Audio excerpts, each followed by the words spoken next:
আসসালামু আলাইকুম। আমাদের গণ অধিকার পরিষদের গণ ইফতার যে কার্যক্রম মাসব্যাপী সেটি ইতিমধ্যে শুরু হয়েছে।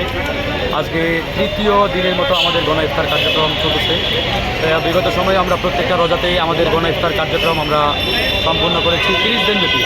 তারই ধারাবাহিকতায় আজকে তৃতীয় রমজান ইনশাআল্লাহ আমাদের কার্যক্রম প্রায় চূড়ান্ত পর্যায়ে। আপনারা দেখতে পাচ্ছেন প্রতিদিন প্রায় হাজারখানেক মানুষ আমাদের এই কার্যক্রমে অংশগ্রহণ করেন। এটি চলমান থাকবে ইনশাআল্লাহ।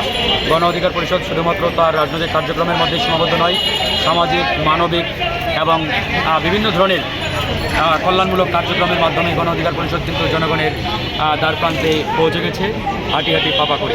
তো তারই ধারাবাহিকতায় আমরা চেষ্টা করছি পবিত্র এই মাহে রমজানে ইনশাআল্লাহ আমরা 30 রমজান পর্যন্ত আমাদের এই কার্যক্রম আমরা চালাবো। ভালো থাকবেন, দোয়া রাখবেন।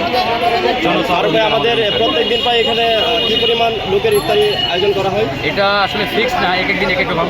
কোনো দিন 500, 700 ডে বাই ডে বাড়তেছে। আজকে খুব সম্ভবত 8 থেকে 900 মানুষের আয়োজন করা হয়েছে। এটা ডে বাই ডে বৃদ্ধি পাচ্ছে এবং এটা যত যাবে এটা আশা করি আরও সংখ্যা বাড়বে ইনশাআল্লাহ।